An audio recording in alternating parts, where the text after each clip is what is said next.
Miguel Santos clutched his prosthetic leg in the high school locker room, knowing exactly what would happen when the swim team noticed. The cold metal felt alien against his palm, even after 3 years. The familiar scent of chlorine hung in the air, mingling with teenage sweat and cheap body spray. He had foolishly believed Coach Winter's assurances that his Paralympic training would impress his peers. Instead, Tanner Blevins, the swim team captain with shoulders like small continents, plucked the prosthetic from Miguel's hands with casual cruelty. "Yo, check out Robo Boy's hardware," Tanner announced, holding the carbon fiber limb aloft like a trophy. His loyal disciples laughed on cue. "Maybe we can use it as a kickboard." The laughter swelled, echoing against the blue-tiled walls. Miguel's face burned. 16 years old and still unable to navigate the battlefield of adolescence. "Give it back," he managed, his voice cracking.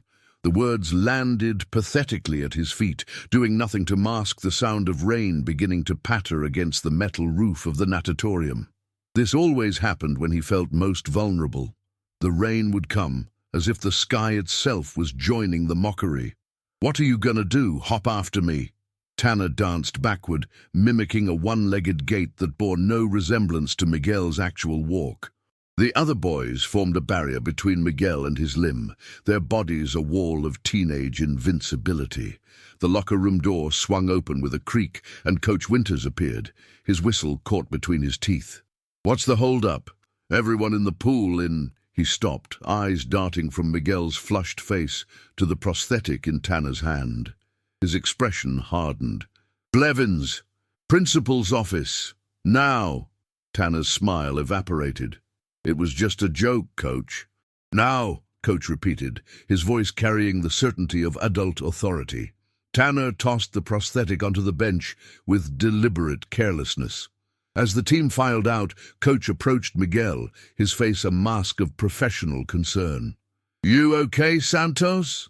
Miguel nodded, though the lie was obvious. He picked up his prosthetic, examining it for damage. "You know," Coach said, lowering his voice, "there's a Paralympic qualifier in Portland next month. You've got the times for it." Miguel shook his head. "I'm not interested." "You're talented, Miguel. Don't let idiots like Blevins—" I said, "I'm not interested." Miguel strapped the prosthetic back onto his residual limb, wincing at the uncomfortable fit. It needed adjustment, but he wouldn't get that done at home. His mother worked double shifts at the hospital and barely had time to sleep, let alone drive him to specialist appointments. Coach sighed. "Think about it at least." He paused. "And Miguel, what happened to your journal? I thought you were logging your training." The journal? Miguel had tossed it into his backpack weeks ago and hadn't touched it since. The leather-bound notebook had been a gift from his physical therapist, a place to track progress, set goals, express feelings. What a joke. He'd written in it religiously for the first few months, filling pages with times, distances, and occasionally dreams. But dreams were luxury items, and Miguel's family couldn't afford luxuries. "Left it at home," he lied. Coach nodded, clearly not believing him. "Well, bring it next time. Tracking your progress matters." What mattered was survival, Miguel thought, as he limped toward the exit, skipping swim practice entirely. What mattered was figuring out how to exist in a world that stared at his prosthetic with either pity or disgust. The rain intensified as he pushed through the school's double doors, its rhythm on the metal awning matching his uneven gait. 1-2, 1-2, like a broken metronome. Home was a 15-minute walk, longer in the rain with a prosthetic that chafed against his skin. Miguel pulled his hood up and kept his head down, ignoring the occasional honk from passing cars. 3 blocks from school, he cut through Veterans Memorial Park, a small, neglected green space with a modest stone monument listing the names of local soldiers who never returned from various conflicts. A solitary figure sat on a bench near the monument, hunched against the rain. The man wore a camouflage jacket frayed at the cuffs, military-style pants, and a cap pulled low over his weathered face. His boots were polished to a mirror shine that defied the muddy surroundings. Miguel had seen him before, a fixture in the park, as permanent as the monument itself. Some of the kids called him Colonel Crazy behind his back, spreading rumors about war flashbacks and secret missions. Adults mostly pretended not to see him. Miguel intended to walk past without acknowledgement, the usual protocol for the town's relationship with the old veteran. But as he approached, his prosthetic slipped on the wet grass, and he stumbled, barely catching himself. "Watch your step, son," the man called, his voice surprisingly clear and commanding. "Ground's treacherous after rain." Miguel nodded without looking up, eager to escape further humiliation. "That leg giving you trouble?" the veteran asked. Miguel froze. Most people pretended not to notice his prosthetic, as though acknowledging it might somehow be contagious. "It's fine," he muttered. "Doesn't look fine. You're favoring it." The man stood, revealing himself to be taller than Miguel had expected. "You're adjusting for the socket fit, but that's throwing off your gait, creating more problems than it solves." Miguel stared. "How did you—" "Sergeant Major Thomas Reeves," the man said, extending a hand weathered by age and experience. 27 years Army Special Forces, retired. Did 3 tours as a combat medic before officer training. Miguel hesitantly shook the offered hand. "Miguel Santos. Know a thing or two about prosthetics, Miguel Santos. Seen plenty of amputations in the field, fitted a few temporary ones myself." Sergeant Major Reeves gestured to the bench beside him. "Sit. Let me take a look." Something in the man's tone, not pity, not disgust, but matter-of-fact competence, made Miguel obey. He sat, extending his prosthetic leg awkwardly. "How long since your last adjustment?" Reeves asked, kneeling despite his age to examine the prosthetic with professional detachment. 6 months, maybe." Reeves clicked his tongue against his teeth. "Growing boy like you? Should be every 3 months minimum." His fingers moved expertly around the socket. "You've got inflammation. Socket's too tight. Who's your prosthetist?" "Dr. Yamamoto in Portland," Miguel answered automatically, surprised by the man's knowledge. "Good man. One of the best." Reeves reached into his jacket pocket and pulled out a small multi-tool. "Mind if I make a minor adjustment? Won't replace professional work, but might give you some relief until you can see Yamamoto." Miguel hesitated, then nodded. The rain drummed steadily on the metal roof of the park's information kiosk, creating a private symphony around them. For several minutes, Reeves worked in silence, his hands sure and steady, despite the arthritis that Miguel could see knotting his knuckles. "There," Reeves said finally, sitting back. "Try that." Miguel stood cautiously, then took a few experimental steps.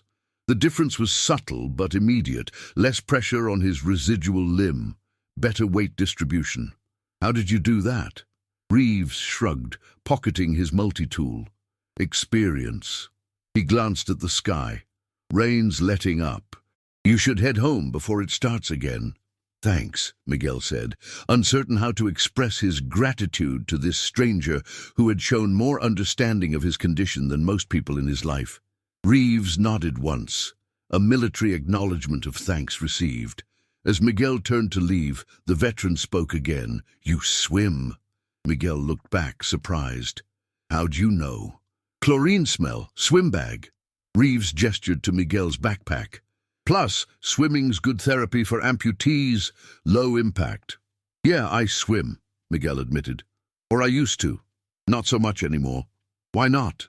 Miguel shrugged, unwilling to explain the humiliation of the locker room. Reeves seemed to understand anyway. People can be cruel about things they don't understand. He reached into his pocket and pulled out something small that glinted in the weak sunlight. A medallion on a chain. "Here. Carried this through 3 tours and more firefights than I care to remember." He pressed the medallion into Miguel's palm. It was a simple St. Christopher medal, worn smooth with age and handling. On the back, words were engraved in tiny script. "Courage is fear that has said its prayers." "I'm not religious," Miguel said, trying to hand it back. "Neither was I once upon a time," Reeves replied with a small smile. "Keep it. Might bring you luck or courage." Sometimes they're the same thing. Miguel closed his fingers around the medal, strangely reluctant to refuse it. Thanks, I guess. Reeves nodded again, then turned back to his solitary vigil by the monument. Miguel continued home, the medal a warm weight in his pocket, the rain resuming its gentle percussion on every metal surface he passed. The small apartment Miguel shared with his mother and younger sister smelled of cleaning products and microwave dinners. Sophia, 13, and already developing their mother's practical resilience, was heating up mac and cheese when Miguel entered. "You're late," she observed, not looking up from the microwave. "And wet." "Walked home in the rain." Miguel tossed his backpack onto a chair. "Where's Mom?" "Extra shift. Mrs. Patel next door is checking in later." Sophia finally turned to face him, her eyes narrowing as she observed his gait. "Your leg's different." Nothing escaped Sophia. "I got an adjustment," Miguel said vaguely. "From who? I thought you needed an appointment." "Just met someone who knew how to help." Miguel wasn't ready to explain his encounter with the veteran. It felt private somehow, like a secret he wanted to keep for himself. Sophia raised an eyebrow but didn't press. "There's enough mac and cheese for you, too." Miguel nodded gratefully. As they ate their simple dinner, the St. Christopher medal sat in his pocket, an unfamiliar weight against his thigh. After dinner, he retreated to the small bedroom he had to himself, the only advantage of being the boy in the family, and examined the medal more closely. It was old, that much was obvious. The image of St. Christopher carrying the Christ child across a river was nearly worn away, but still visible. Miguel ran his thumb over the inscription on the back. "Courage is fear that has said its prayers." He wasn't sure what that meant exactly. His family had been nominally Catholic, but they hadn't attended church since his father died in a construction accident 6 years ago. Almost without thinking, Miguel dug through his backpack until he found the leather journal Coach had mentioned. He opened it to a blank page and wrote down the inscription from the medal. Below it, he sketched a rough approximation of the St. Christopher image. As he did, the sound of rain on the apartment building's metal gutters created a soothing backdrop, less mocking now than it had seemed earlier. The next morning, Miguel awoke to the familiar ache in his residual limb, but it was less intense than usual. The adjustment Sergeant Major Reeves had made was holding. On impulse, Miguel slipped the St. Christopher medal into his pocket before heading to school. The day proceeded with its usual mixture of academic monotony and social anxiety until swim practice. Miguel had nearly decided to skip again, but something, perhaps the weight of the medal in his pocket, propelled him toward the natatorium. He changed quickly before most of the team arrived and was already in the water when Tanner and his entourage entered. Coach Winters nodded approvingly as Miguel completed his warm-up laps with a grace that disappeared on land. In the water, the absence of his leg became irrelevant. He was defined by his stroke, his lung capacity, his endurance, not by what he lacked. "Good form, Santos," Coach called. "Your butterfly timing is improved." From the corner of his eye, Miguel could see Tanner scowling. Yesterday's disciplinary action had clearly not improved his disposition. After practice, as Miguel was toweling off, Tanner shouldered past him hard enough to send him stumbling. "Watch it, Robo-boy," Tanner muttered. Miguel steadied himself, feeling the medal press against his thigh through his pocket. Something about its presence gave him a strange confidence. "My name," he said clearly, "is Miguel." Tanner turned, surprise registering on his face before morphing into a sneer. "Did your robot leg give you a spine upgrade too?" Miguel said nothing, simply holding Tanner's gaze until the other boy looked away first. "Whatever," Tanner mumbled, moving on. It was a small victory, but it felt monumental. As Miguel changed back into his street clothes, he found himself wondering if Sergeant Major Reeves would be in the park again. He wasn't sure why, but he wanted to tell the veteran about this tiny moment of courage. Sure enough, Reeves occupied the same bench, this time reading a paperback novel with a cracked spine. He looked up as Miguel approached, a flicker of recognition crossing his weathered features. "Adjustment holding?" he asked by way of greeting. Miguel nodded. It's better. Thanks. Reeves dog-eared his page and set the book aside. You look like you've got something on your mind. Miguel hesitated, then sat beside the veteran. Why did you give me this? He asked, pulling out the St. Christopher medal. Seemed like you needed it more than I did. Reeves leaned back on the bench. Besides, I've got others. Others. Reeves reached into his jacket and pulled out a chain with 2 dog tags and another medal, this one depicting St. Michael. Patron saint of soldiers, he explained. Got one for each tour. Different saints for different needs. I'm not sure I believe in saints, Miguel admitted. That's all right. Maybe they believe in you. Reeves smiled slightly. Sometimes it's not about who's listening, but about having the courage to speak at all. The rain began again, pattering gently on the metal roof of the information kiosk. Miguel found the sound comforting now, almost familiar. I stood up to someone today, he said finally.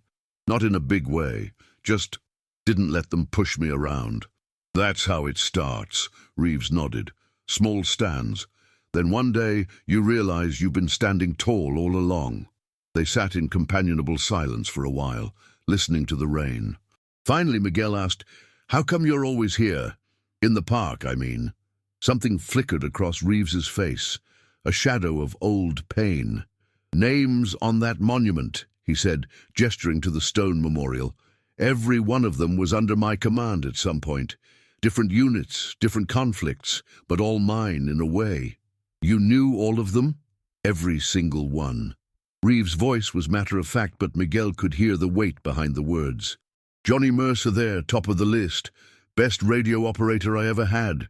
Could fix anything with duct tape and a multi-tool. Took a sniper round meant for me in Fallujah. He pointed to another name. Maria Diaz, combat medic.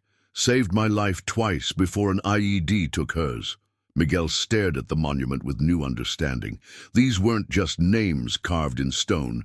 They were people Reeves had known, led, lost. Why do you come here? Miguel asked softly. Doesn't it hurt? Every day, Reeves admitted. But memory is the only real immortality any of us get. I won't let them be forgotten. He turned to Miguel. Everyone gets overlooked eventually, son. The trick is to do something worth remembering first. The phrase stuck with Miguel as he walked home, turning over in his mind alongside the weight of the medal in his pocket. Overlooked war veteran helps, disabled teen teaches courage. The thought came unbidden, almost like a headline. It made him uncomfortable to think of himself as disabled, to be reduced to that single characteristic. Is that how Reeves felt about being labeled a veteran? Just one aspect of a complex life, highlighted while the rest faded into background. Over the next few weeks, Miguel found himself stopping by the park most afternoons. Sometimes Reeves was there, sometimes not. When he was, they would talk about swimming, about Miguel's prosthetic, about Reeves's military service, or sometimes about nothing at all. Reeves never offered hollow encouragement or empty platitudes. He spoke to Miguel as an equal, with an honesty that adults rarely offered teenagers. During one visit, Miguel brought his journal, showing Reeves the training log he'd reluctantly started keeping again. Your times are improving, Reeves observed, reviewing the neat columns of numbers. Coach pushing you hard. Not as hard as I'm pushing myself, Miguel admitted. There's a Paralympic qualifier next month in Portland. Reeves raised an eyebrow. You going for it? Miguel shrugged, trying to appear nonchalant. Maybe, if I can get there. Transportation issue? Mom works. Can't take time off to drive me. Reeves considered this. I've got a car. Doesn't get much use these days, but it runs. Miguel looked up, surprised. You'd drive me? If you're serious about competing. Reeves fixed him with a steady gaze. Are you? The question hung in the air between them, heavier than it should have been. Was he serious? Miguel fingered the St. Christopher medal, which he now carried every day. Courage is fear that has said its prayers. Yes, he said finally. I'm serious. Reeves nodded once. Decision made. Then we'll go to Portland. That night, Miguel told his mother about the qualifier and Reeves' offer to drive him. Carmen Santos listened with tired eyes, her nurse's scrubs still on from her shift. "Who is this man?" she asked, concern evident in her voice. "He's a veteran, Sergeant Major Reeves. He helped me adjust my prosthetic that day when it was bothering me." Miguel hesitated. "He knows what he's doing, Mom, and he's been helping me." "Helping you how?" How could Miguel explain what Reeves had given him? Not just the medal or the prosthetic adjustment, but the dignity of being seen as whole, not despite his missing leg, but including it as part of who he was. "He talks to me like I'm normal," Miguel said finally. "Not like I'm broken." Something in his mother's expression softened. "Let me meet him first," she said. "Then we'll see about Portland." The meeting happened the following Saturday, a rare day when Carmen was off work. She and Miguel walked to the park together, finding Reeves in his usual spot. He stood when he saw them approaching, removing his cap respectfully. "Mrs. Santos," he said, extending his hand. "Thomas Reeves, your son has been kind enough to keep an old soldier company these past few weeks." Carmen shook his hand, her nurse's eyes taking in details Miguel might have missed. The precision in Reeves' posture despite his age, the faint tremor in his left hand that suggested nerve damage, the way his gaze systematically scanned their surroundings as they spoke. "Miguel tells me you've offered to drive him to a swimming competition," she said directly. "Paralympic qualifier," Reeves corrected gently. "And yes, ma'am, boy's got talent. Shame to waste it for want of transportation. Why are you helping my son, Mr. Reeves?" The bluntness of the question didn't seem to offend Reeves. He considered his answer carefully.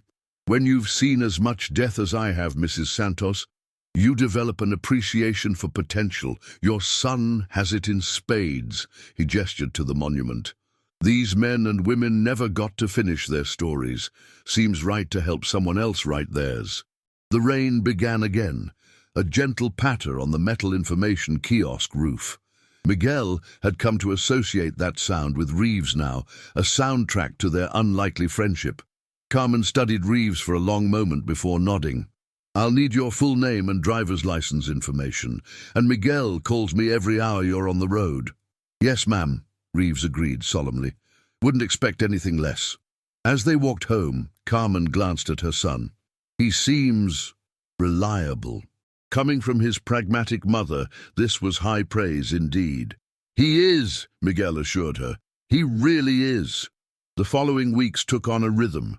School, swim practice, which Miguel now attended regularly, and afternoons in the park with Reeves, who had begun coaching Miguel on his swimming techniques. Despite never having been a competitive swimmer himself, Reeves understood body mechanics and mental discipline better than anyone Miguel had met. "Swimming isn't just physical," Reeves explained one afternoon as they sat through a downpour under the park's metal gazebo. "It's psychological. When your body wants to quit, your mind has to override it." "Like in combat?" Miguel asked. Reeves nodded. "Similar. In both cases, panic is the enemy. Panic makes you waste oxygen, makes your movements sloppy." He tapped Miguel's temple. "Control starts here." "Is that why you gave me the medal?" Miguel asked, pulling out the St. Christopher. "As a mental thing." "Partly," Reeves admitted. "Objects have power if we give it to them. That medal got me through situations where my training alone wasn't enough." He paused. "But it's also a reminder." "Of what?" "That courage isn't the absence of fear, it's action in the face of fear." Reeves looked toward the monument, its stone surface slick with rain. Every name on that wall felt fear. The difference was they moved forward anyway. The day before the Portland qualifier, Miguel found Reeves at their usual bench, but something was wrong. The veteran's normally impeccable appearance was slightly disheveled, and his hands shook more than usual. "Sergeant Major?" Miguel asked, sitting beside him. "Are you okay?" Reeves blinked, as if coming back from somewhere far away. "Fine, son, just a rough night." He attempted a smile that didn't reach his eyes. "Ready for tomorrow?" "I think so," Miguel said, still watching Reeves with concern. "But if you're not feeling well—" "I said I'm fine," Reeves snapped, then immediately softened. "Sorry. Old soldiers have old demons sometimes, nothing to worry about." But Miguel was worried. For the first time, he was seeing cracks in Reeves' carefully maintained facade. The rain started heavier than usual, hammering on the metal roof with an almost angry persistence. "I used to hate that sound," Reeves said suddenly, looking up at the rainfall. "In Vietnam, monsoon season, rain on metal roofs meant you couldn't hear them coming." He shook his head. "Been home 50 years, and sometimes I still wake up reaching for my rifle when it rains at night." Miguel didn't know what to say. This glimpse into Reeves' private torment left him feeling young and inadequate. "You still want to drive tomorrow?"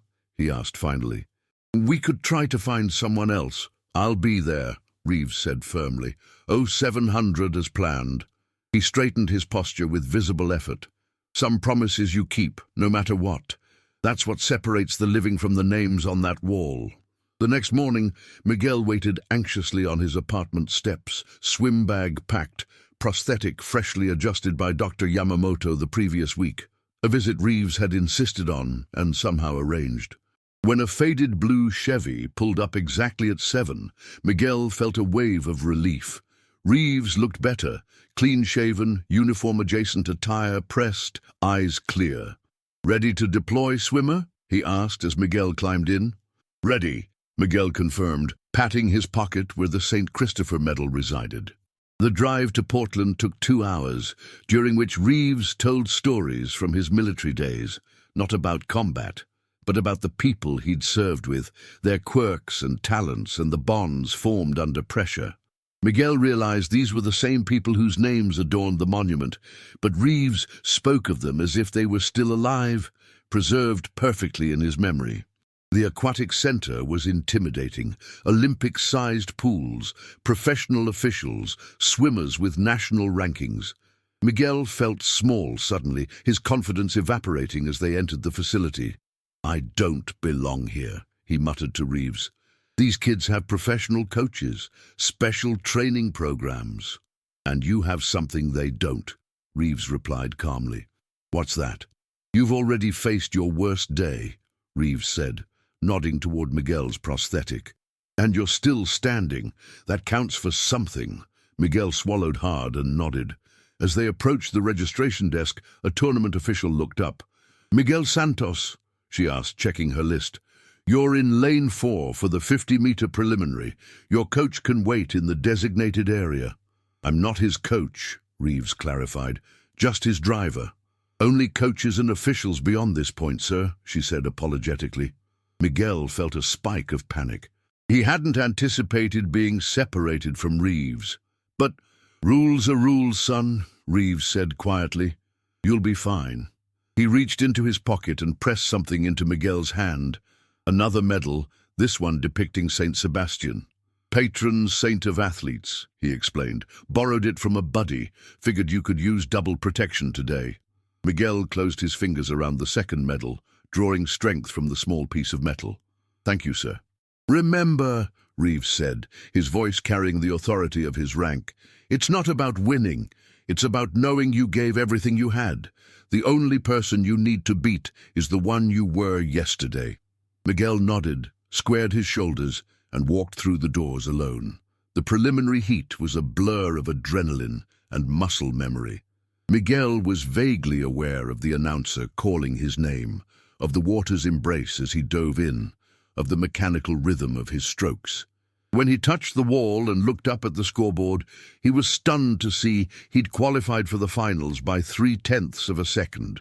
Between heats, he sat alone in the locker room, the 2 medals warm in his palm. Overlooked war veteran helps disabled teen teaches courage.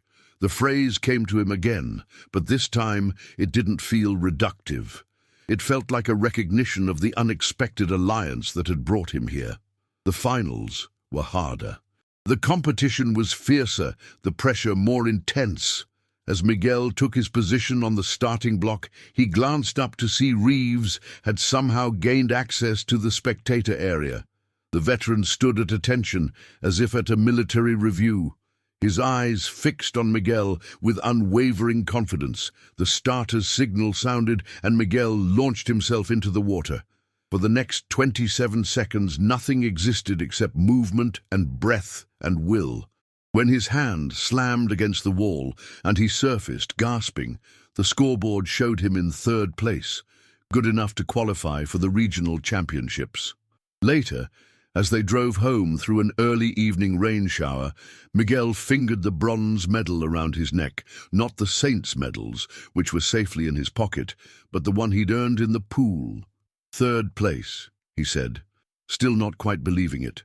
First step, Reeves corrected, eyes on the road as raindrops pattered against the car's metal roof. First of many, if you want it. I do, Miguel realized. I really do. Reeves nodded, satisfied. Good man. When they arrived back at Miguel's apartment building, his mother and sister were waiting, eager for news. As Miguel showed them his medal and qualification certificate for regionals, Reeves hung back, watching the family celebration with a slight smile. "You'll stay for dinner, Sergeant Major?" Carmen asked, surprising Miguel. His mother was not one for spontaneous hospitality. "Thank you, Mom, but I should get home." Reeves declined politely. "Long day." "Please," Miguel said. "It's just spaghetti, but I want you to stay." Something in Reeves' expression softened. "Well, when you put it that way, thank you." Dinner was simple but lively, with Sophia peppering Reeves with questions about military life and Carmen gradually relaxing her guard as she recognized the positive influence the veteran had on her son. When Reeves finally left, promising to meet Miguel at the park the next day, the apartment felt emptier somehow. That night, Miguel dreamed of swimming through rain, the droplets splashing against a metal pool surface in a rhythm that matched his heartbeat. He woke feeling rested and eager to share new training ideas with Reeves, but Reeves wasn't at the park that day, or the next. By the third day, Miguel was worried enough to ask a park maintenance worker if he'd seen the veteran. "The old soldier," the worker said. "Yeah, they took him to County General 3 days ago. Collapsed right there by the monument. Heart attack, I heard." Miguel's own heart seemed to stop. Is he okay?" The worker shrugged. "Don't know, kid, sorry." County General was the hospital where his mother worked. Miguel called her immediately, his voice shaking as he explained who Reeves was and what he'd heard. "Let me check," Carmen said, her professional calm a stark contrast to Miguel's panic. After what seemed an eternity, she returned to the phone. "Thomas Reeves, admitted 3 days ago with cardiac arrest. He's in the ICU, Miguel. It's serious. Can I see him?" A pause. "Normally, no. ICU is family only." Another pause. "But I'll speak to his doctor. Maybe we can arrange something brief." The next morning, Carmen woke Miguel early. "Get dressed," she said. "I've arranged a 15-minute visit. That's all I could get." The hospital corridors seemed endless, each turn taking them deeper into a labyrinth of illness and recovery. The ICU was quieter than Miguel expected, the drama of life and death playing out in hushed tones and gentle beeps of monitoring equipment. Reeves lay in a bed surrounded by machines, tubes running into his arms, an oxygen mask covering half his face. He looked smaller somehow, diminished. The military bearing that had seemed so integral to his identity was absent, replaced by the universal vulnerability of the seriously ill. "He may not be conscious," Carmen warned softly, "and you can't stay long." Miguel nodded, approaching the bed cautiously. "Sergeant Major," he whispered. Reeves's eyes fluttered open, unfocused at first, then sharpening as they found Miguel. He tried to speak, but the oxygen mask muffled his words. With a shaking hand, he reached up to pull it aside. "Santos," he managed, his voice a shadow of its former command.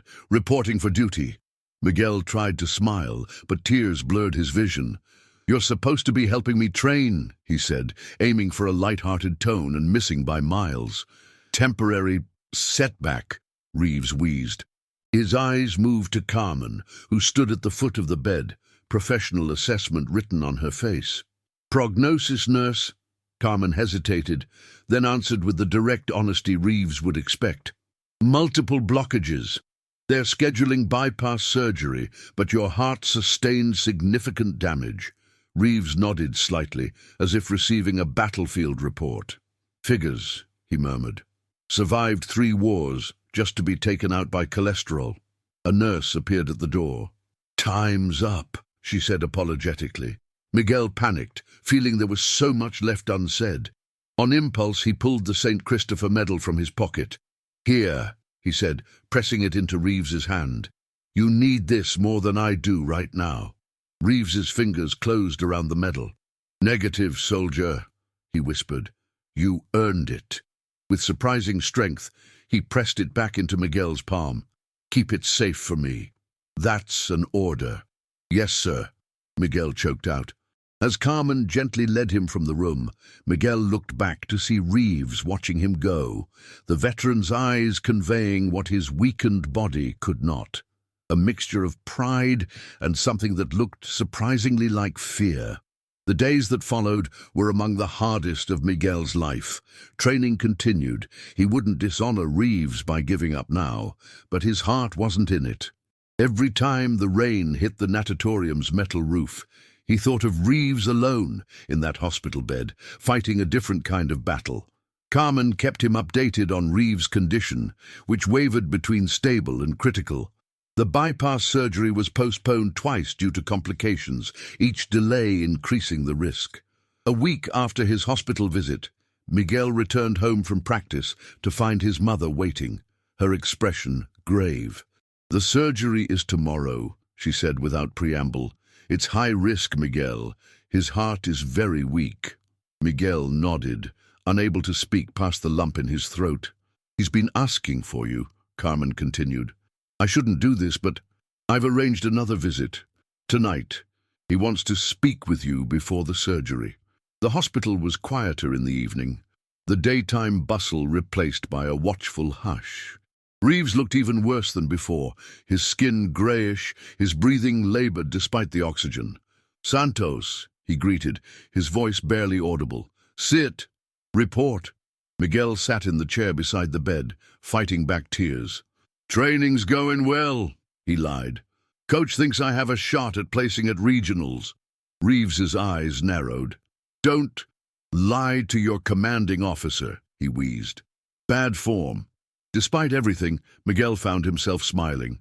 Sorry, sir. Training's been tough without you. Reeves nodded slightly. That's more like it. He paused, gathering strength. Listen carefully. May not get another chance to say this.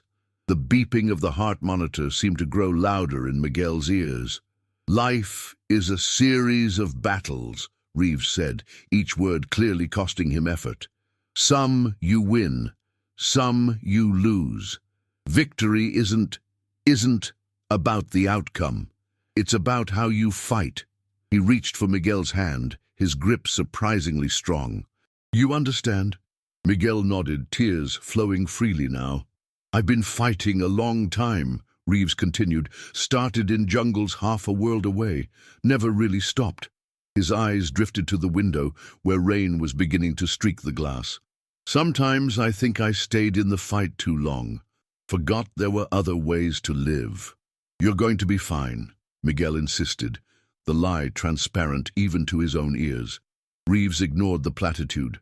That monument in the park, he said. All those names. I visit because I feel guilty. The confession hung in the air between them. I led them. They died. I lived. Mathematics of war never made sense to me. It's not your fault, Miguel said softly. Maybe not, Reeves acknowledged, but responsibility doesn't always follow fault. He shifted slightly, wincing at the movement. Been carrying those names like stones in my pockets, weighing me down all these years. His eyes found Miguel's again, until I met you. Me? You reminded me there's more than one way to honor the dead. Reeves's voice grew stronger momentarily, as if drawing on some deep reserve. Living well, that's the real tribute, not spending 50 years in mourning. The rain intensified, drumming against the hospital's metal gutters. The sound no longer seemed melancholy to Miguel, but urgent, insistent, like time itself demanding attention. "I want you to promise me something," Reeves said. "Anything. Whatever happens tomorrow, you keep swimming, you keep living, not just existing, living, with purpose." Reeves's grip tightened. "That's how you honor the people who didn't get the chance, by not wasting yours." Miguel nodded, unable to speak. "And one more thing," Reeves added, his voice fading. "That medal, St. Christopher, when your time comes, many, many years from now, pass it on. Find someone who needs it like I found you." "I promise," Miguel whispered. A nurse appeared at the door. "I'm sorry, but he needs to rest now." Miguel stood reluctantly.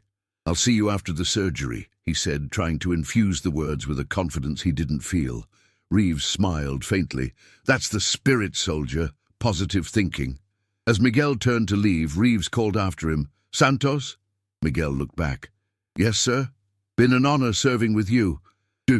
The words hit Miguel like a physical blow, not just for what they said, but for what they implied. Reeves was saying goodbye. The next morning, Miguel went to school in a fog, the St. Christopher medal clutched so tightly in his pocket that it left an imprint on his palm. He couldn't focus on classes, couldn't think about anything except Reeves in that operating room, fighting his final battle. When his phone vibrated during history class, he slipped into the hallway to answer it, heart pounding. "Miguel!" His mother's voice was steady, professional, her nurse voice. "The surgery is over." He closed his eyes, bracing himself. "And?" "He made it through," Carmen said. "It was touch and go, but he's stable now. Recovery will be long, but his doctors are cautiously optimistic." The relief that flooded through Miguel was so intense he had to lean against the wall for support. "Can I see him?" "Not today. He's heavily sedated and will be for at least 24 hours.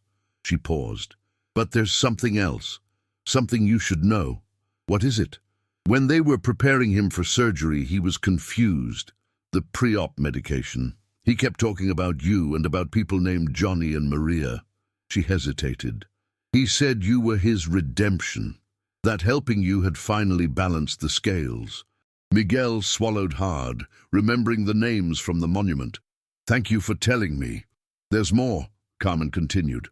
"I checked his records, Miguel. Thomas Reeves has no family, no emergency contacts. He's been alone for a very long time." Another pause. "I listed us as his contacts. I hope that's okay." "It's more than okay," Miguel whispered. "It's right." That afternoon, instead of going to the hospital where he couldn't see Reeves anyway, Miguel went to the park. The rain had stopped, leaving the world washed clean and gleaming. He sat on their usual bench and stared at the monument, seeing the names with new eyes, not just as casualties of war, but as people who had lived, laughed, dreamed and served alongside Reeves. Impulsively, Miguel pulled out his journal and began to write. Not just training times and distances, but words. His feelings about Reeves, about swimming, about the strange journey that had brought them together. As he wrote, he realized he was creating a record not just of events, but of transformation. The regional championships came 3 weeks later. By then, Reeves had been moved from the ICU to a regular room, and though still weak, he insisted on being discharged for the day to attend the competition. Against medical advice, he told Miguel with a ghost of his old wry smile, but some things are worth the risk. Carmen drove them to the aquatic center, Reeves in the passenger seat, looking frailer than Miguel had ever seen him, but with the same unwavering determination in his eyes. He wore his military cap and a jacket with his service ribbons, a general going to review his troops. Before Miguel's race, Reeves pulled him aside.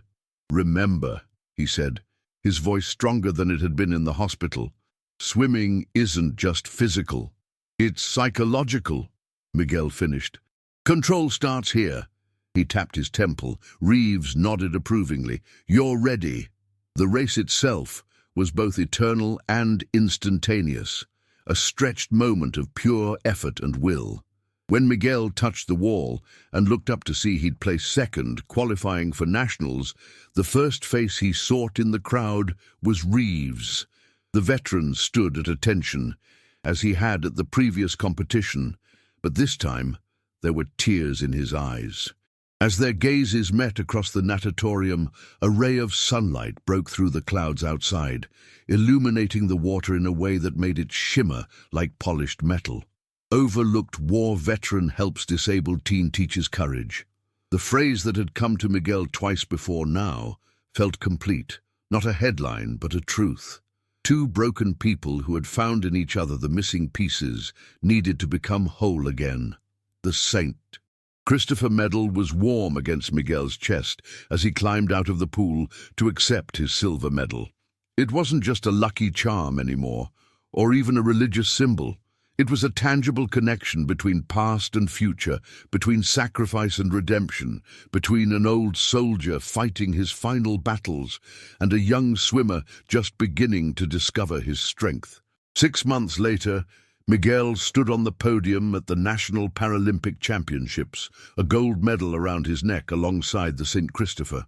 In the front row of the audience sat Reeves, thinner than before his surgery, but with color in his cheeks and pride in his eyes.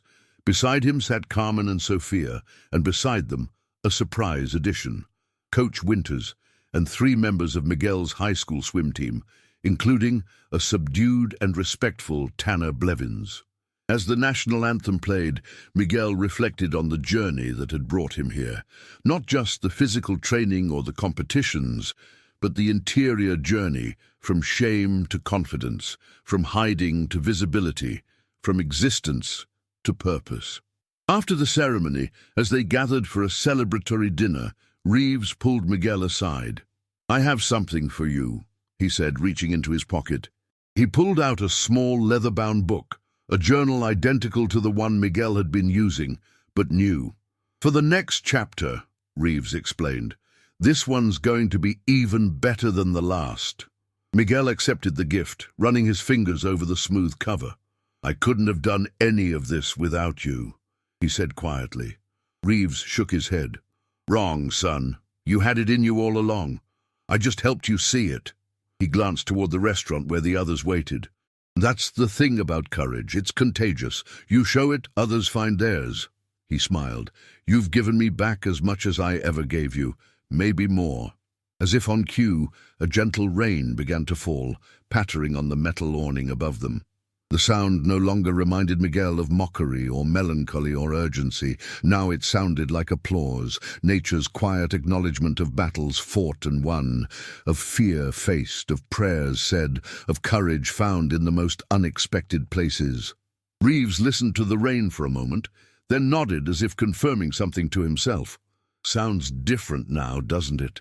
"It does," Miguel agreed, understanding perfectly what the veteran meant. They walked together toward the restaurant, 2 soldiers of different wars who had found in each other the peace that had eluded them both. The overlooked veteran and the once invisible teen, linked by a small metal medal and the courage to keep moving forward, one step at a time, through whatever rain might fall.